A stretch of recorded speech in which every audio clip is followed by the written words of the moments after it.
Bueno, pues muchísimas gracias por la invitación. Creo que la intensidad de la discusión refleja el acierto que han tenido los organizadores y felicidades Mauricio y Fabio por los temas, porque creo que dan el clavo de las cosas que todavía nos preocupan. Y entonces pasemos a otro de los problemas día a día, una discusión que no para, una discusión que no para. ¿Qué curvas de crecimiento fetal deberíamos usar? Es una discusión que tiene mucho tiempo. Muchos investigadores locales, nacionales, internacionales han podido aportar a esto y nosotros queremos también aportar. Pongo el logo visual porque lo vamos a presentar también en Londres y este es el objetivo de estar en una institución académica como Serena del Mar y Fundación Santa Fe. Entonces, yo creo que estamos todos de acuerdo en que nuestra mortalidad perinatal no se puede comparar con lo que está pasando en Europa y lamentablemente comemos y reproducimos literatura americana. Y en esto yo creo que Reagan lo ha dejado bastante claro, ¿no? Tenemos una mortalidad perinatal que está lejos de lo que se debería esperar. Es cierto que se ha reducido, pero yo quiero resaltar de que el 60% de las muertes se producen antes de los 5 años y el 50% en los primeros 28 días. O sea que es un producto de la gestación, parece obvio, pero no lo es. Si mejoramos la salud materna y perinatal, vamos a reducir. Y esto hay que mostrárselo a las políticas en salud. Y fíjense que tenemos casi que 8 muertes fetales por cada 1000 nacimientos. Demasiado alto, es inaceptable. Nos hemos enfocado en mortalidad materna, pero en realidad, si se ponen a pensar, no hemos hecho ese mismo análisis, no hemos hecho ese mismo, porque se muere una madre y una muerte de una mamá quita un gerente de un centro hospitalario, lo quita, lo cambian. Una muerte de un bebé pasa casi que desapercibida si se ponen a pensar. Y además tenemos el problema de la desigualdad, que es un problema que a mí me impresiona, sobre todo viviendo en una ciudad como Cartagena. Y este fue un paper que salió publicado en Nature que mostraba cómo en realidad casi que como la edad gestacional, la desigualdad, y depende de dónde vives, y no solamente de dónde vives, depende en qué país y en qué región. Y permítame un poco pensar y hacer una conferencia un poco salida de lo normal, de mostrar referencias y tal, sino en pensar qué estamos haciendo, qué es lo que queremos hacer. Y voy a tratar de enlazar con francés. Tú cuando haces una ecografía, lo primero la señora, bien, qué sexo es, y lo segundo te pregunta el peso, independientemente de todo, porque la paciente entiende que el peso se relaciona con la salud. Si tú le dices que el peso está bien, ya la señora no te pregunta nada más, te pregunta poco por el corazón, etcétera, etcétera. El peso, y nosotros tratamos de decir de que el peso refleja la función placentaria. Y esto en realidad no es tan así, porque yo te preguntaría, ¿es verdad que el peso, estos son los bebés pequeños, ¿vale? Y todos lo sabemos, en realidad el peso fetal, ¿vale? Los pequeños utilizamos el percentil 10 porque nos va bien como sistema de salud, pero todos sabemos de que hay malos resultados perinatales, les voy a mostrar los datos, por encima del percentil 10. La falla placentaria no va ligado a un percentil y eso te lo puedo demostrar mirando la tasa de resultados perinatales adversos. Es cierto que es efectivo si miro antes del percentil 10, pero este grupito de aquí se me está perdiendo. La verdad es que no lo estamos captando, ¿vale? No, pero es el mejor surrogado clínico. Ahora, ¿estamos haciendo un buen trabajo? A mí me parece que sí, porque me parece a mí, y además esta es la evidencia de que lo que estamos haciendo, que es detectar bebés pequeños, vale la pena.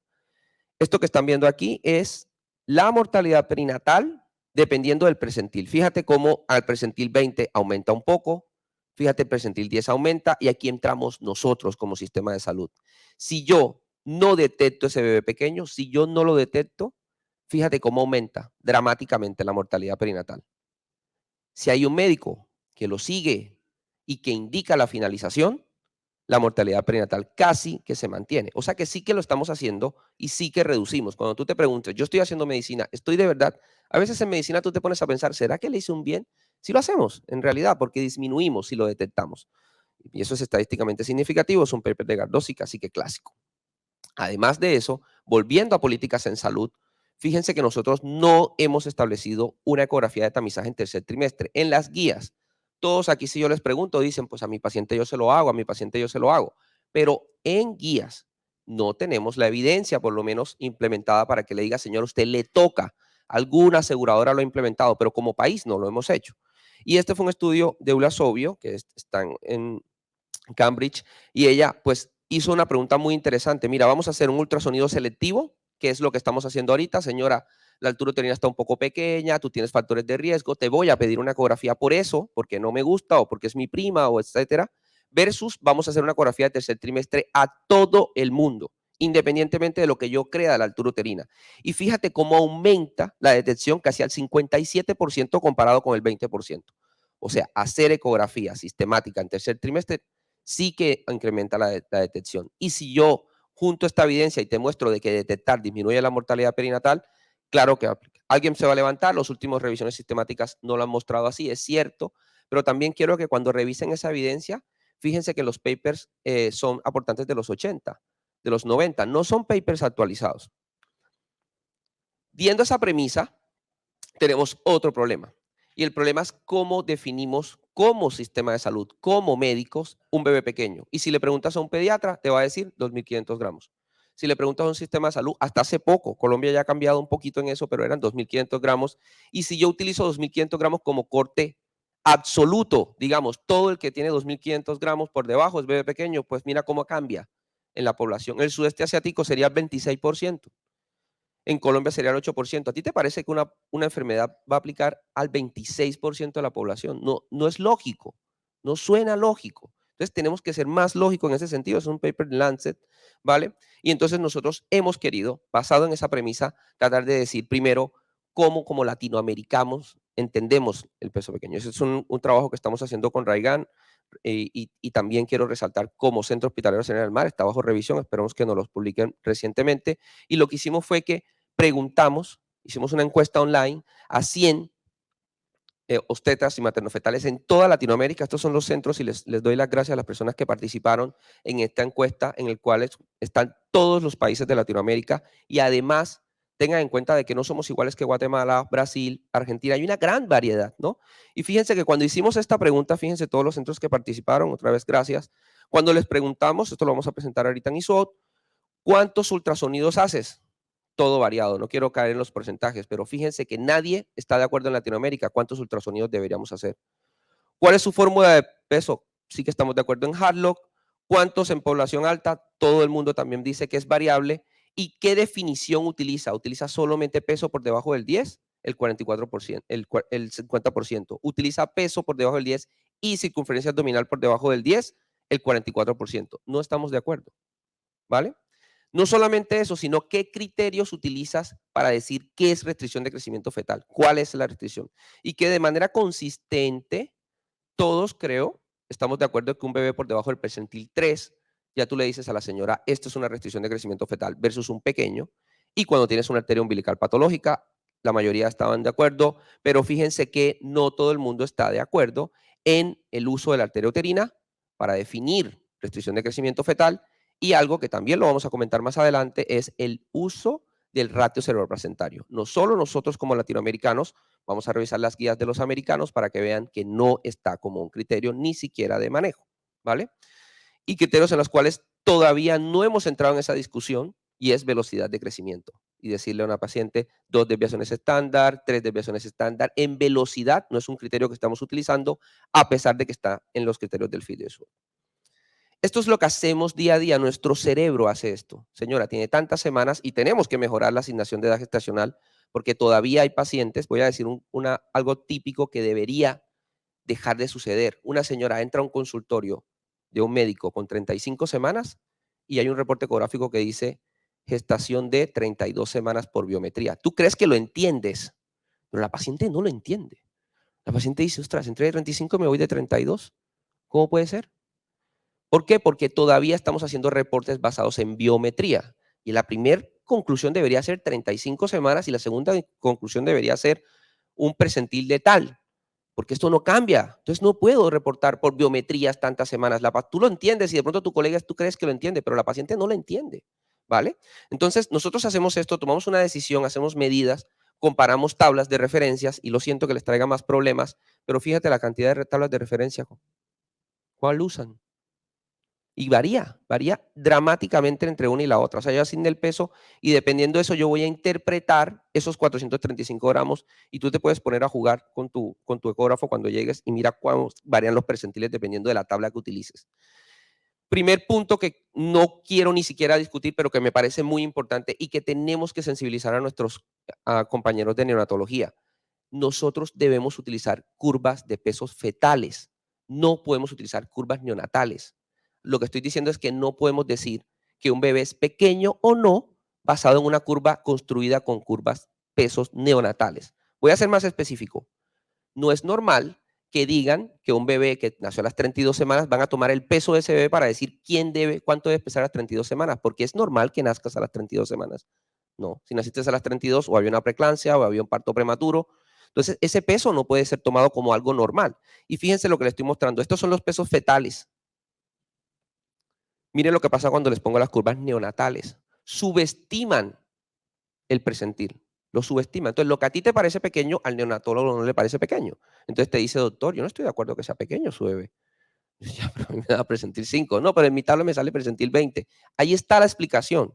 Entonces, no nos podemos quedar callados. Que explicar. Nosotros utilizamos curvas fetales porque es el ideal, ¿vale? Y eso está establecido así. Este es el problema que les traigo y es diferentes curvas de referencia. En una curva de referencia puede estar un bebé bien, en otra curva de referencia tiene un bebé que está mal. Y esto es lo que nos pasa día a día, ¿vale? Existen 91 diferentes curvas de crecimiento fetal publicadas, pero aquí aparece una pregunta y es curvas de referencia versus curvas estándar. Voy a decir la diferencia. Curvas de referencia es nuestras amadas curvas de Hadlock. En realidad fueron curvas construidas con chicas de Texas, ¿vale? 200 tantas. Y allí lo que tú te preguntaste fue, miré los pesos, ¿qué pasó en esa población? Eso es una curva de referencia. Y no se tuvo en cuenta cuántas fumaban. No se han puesto ustedes a pensar cuántas fumaban de las curvas de Hadlock. Casi llega al 20%. ¿Qué problemas hubo allí? ¿Qué complicaciones? No se tienen en cuenta esos, cuántas preeclampsias hubieron. Se tomaron esos pesos, ¿vale? Versus el estándar. ¿Qué quiere responder el estándar? El estándar no quiere responder qué pasó en Texas cuando Hadlock lo hizo. El estándar lo que quiere responder es cómo deberíamos crecer, cómo debería crecer un bebé. Y entonces el diseño del estudio es completamente diferente. Yo sé que algunos ya están familiarizados con este concepto. Ya la OMS lo ha hecho también una iniciativa desde Oxford, que es el Intergrow, y los americanos también. Y es, no vamos a tomar a pacientes en un solo grupo, que es lo que normalmente hace un investigador latino o colombiano, que es lo que hemos hecho es, no, pues yo en mi hospital crecieron así, y yo tomé esas curvas y las ploteé y esto es lo que debería pasar, pero esas no eran pacientes sanas. Tú ahí me metiste preclánticas, me metiste restricciones, no metiste sanos. Entonces, lo que hicieron ellos fue tomar, y además, ellas son texanas y nosotros estamos en Cundinamarca y estamos en Cartagena. ¿Cómo voy a comparar una texana con una chica de Cartagena? No es lógico. Entonces, lo que hicieron fue tomar pacientes sanas, prospectivas de 8 países, quitaron a la obesa, quitaron a la hipertensa crónica e hicieron un seguimiento del peso fetal y están ploteadas con chicas sanas. Esa es la gran diferencia de estas nuevas curvas. Entonces, tenemos curvas que están creadas ahora bajo condiciones ideales en mujeres sanas, prospectivos, ¿vale? Y diferentes sitios geográficos. O sea, estos curvas por primera vez incluyeron Brasil, Argentina, Ecuador, no está metida Colombia. Tenemos que participar más en este tipo de estudios, pero no estamos. Y estas son las dos grandes propuestas que ustedes pueden buscar. Están ya en las casas, Integrow ya está en su ecógrafo, míreselo para que vea cuando vaya a trabajar mañana. Entonces, lo que hicimos fue decir, y la ISUOC te dice, toma una o la otra. No sé si se vieron las últimas curvas de ISUOC, dice, mire lo que pasa en su población. Y esto es lo que hicimos y es lo que quiero mostrarles. ¿Qué problema tiene Intergrow? Y es un problema real. Esto que están viendo aquí, lo siento que está pequeño, ya lo sé, pero lo que ven son los países. Fíjense, Brasil, China, India, Italia, Kenia, Reino Unido. Y lo que estoy resaltándole en rojo son los pesos al nacer en esos países de chicas normales. Ya le estoy diciendo que ya sacamos a la hipertensa, ya sacamos a la... Y viendo esos pesos, Brasil, el peso al nacer, 3.300. Pero fíjate, la India, 2.900. O sea que ellos incluso allí pudieron mostrar lo que estamos comentando. No crecemos y no pesamos al mismo tiempo. Nosotros hemos hecho este paper, también lo queremos publicar este año. Ojalá que a final de año tengamos estas dos publicaciones ya allí para ustedes. Les voy a mostrar los resultados. Comparamos las curvas de Integrow y OMS. Aquí también nos encanta colaborar. Andrés, muchas gracias por participar en este trabajo. Y básicamente lo que hicimos fue tomar nacimientos de todos estos países. Estoy contento porque juntamos 70,000 nacimientos. Sería el trabajo más grande en cuanto a percentiles. Y lo que hicimos fue comparar las curvas, a ver cuál nos iba mejor. Y esto es lo que hemos hecho. Les voy a mostrar cómo esta figura, que es la figura del paper, por lo cual me voy a quedar un ratito aquí. Básicamente lo que les estoy mostrando es, tomo 67,000 señoras, las mismas, ¿vale? Y le pregunto a la curva de OMS a la izquierda, le digo, oiga, si yo utilizo su curva, ¿cuántos bebés usted me clasifica como pequeños? Y me dice, de estos, 13% son pequeños. Esto es lo que dice esta curva de la OMS. Le hago la misma pregunta a la Intergrow. Oiga, si utilizo esa curva, ¿cuánto? 7%. Y aquí entonces ya hay un problema, porque una curva está diciendo 13 y otra está diciendo 7. Entonces, ¿qué hacemos? Pues miramos resultados perinatales, porque lo que le interesa a la mamá al final es, doctor, mi bebé va a salir bien. Entonces, el resultado que teníamos a la mano en realidad era Apgar bajo. Entonces, lo que quise fue buscar a mí lo que me interesa es el bebé pequeño, pero que además nace con bajo Apgar. Eso es en realidad lo que nos interesaría como obstetras. Entonces, tengo ahora 3 grupos. Los AGA, los que los dos curvas están de acuerdo y dicen, sí, estamos de acuerdo que son normales, ¿vale? Estos son above the 10 centile. Los que son pequeños por las dos curvas, o sea que tanto OMS como Integro dijeron, sí, estamos de acuerdo que son pequeños. Este es este porcentaje en azul que están aquí.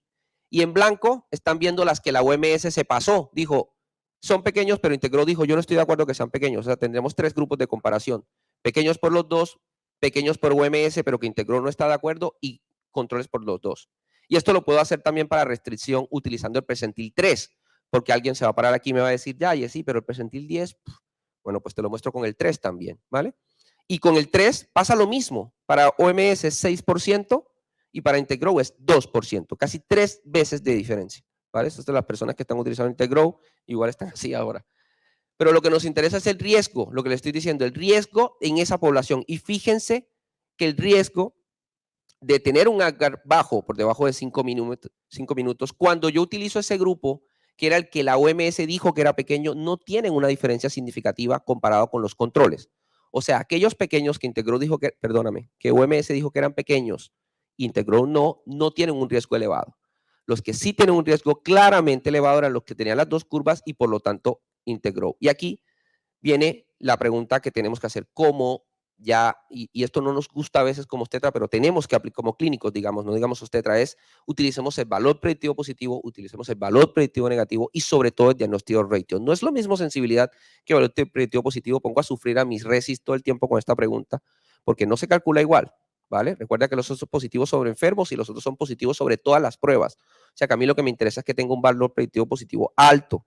Y fíjense cómo el valor predictivo positivo Raigan es muy bajo, ¿vale? Y el diagnóstico ratio en realidad es mucho mejor para Intergrow, ¿vale? Eso es una discusión que tuvimos con Francés, lo queremos publicar, nos ha costado porque no nos gusta que nos digan que no somos buenos y en realidad no somos tan buenos, ¿vale?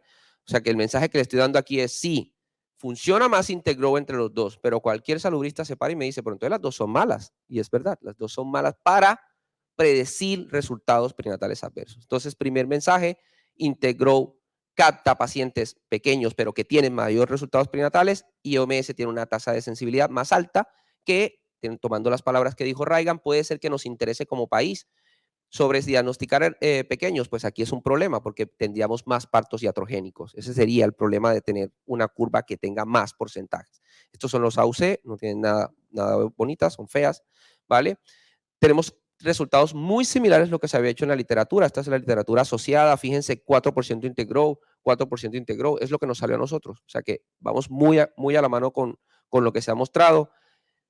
Lo siento, pero esta es la realidad. Esto lo hicieron en Australia, compararon las curvas y son las AUC que yo les estoy mostrando. O sea, no voy a pasar a otro segundo mensaje y es que de pronto el enfocarse en peso para resultados prenatales adversos puede ser que no es una buena opción. Entonces, ¿cuál es la mejor curva de crecimiento? Lo que les estoy diciendo. La que tenga mayor sensibilidad, porque voy a tener menos falsos negativos, ¿vale? Versus menos falsos positivos. Y claro, pues el problema es la prevalencia, lo que tengamos nosotros, lo que nos interese como país. Por cada 87 bebés pequeños que se nos pasan, se muere uno. O sea que es importante que no se nos pasen, ¿vale? Entonces, aquí puede ser que nos interese como país identificar más bebés pequeños. ¿Cuál es el problema de sobrediagnosticar? Y usted ya lo tiene que tener claro y tiene que utilizar criterios claros, no solamente peso. Y es que podemos producir más riesgo de parto prematuro y iatrogénico. Voy a enlazar enseguida con la charla de Francés diciéndole una realidad. Esto es un paper de Liona que era un objetivo, que era mostrar los pesos, y fíjense, la mayoría de muertes fetales pretérmino están en RCIU, eso es correcto. Pero ¿saben qué está pasando acá arriba? Y eso es lo que ha pasado en sus turnos, si se ponen a pensar. El 70% de las muertes fetales a término no son en bebés pequeños. Y esto es lo que no nos permite avanzar. Es que hay que entender de que un percentil por debajo del 10 no nos va a ayudar. Yo no estoy diciendo que no sea bueno, nos ayuda porque nos ayuda a pillar estos, pero esto es una cruda realidad y es que la mayoría de muertes fetales a término no se ocurre en bebés que estuvieran catalogados por debajo del percentil 10. Entonces, aquí yo creo que lo que ya hay es que pensar diferente y hay que decir qué es el problema aquí o cuál es la consecuencia.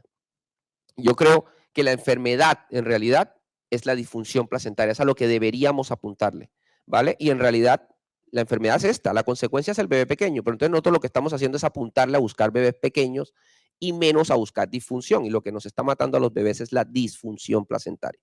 Entonces yo creo que hay que redefinir objetivos, es más importante, me parece, predecir muerte fetal o disfunción placentaria y no nutrición, que es lo que nos está mostrando. Esta es nuestra conclusión, esperamos publicarlo pues ya a final de este año.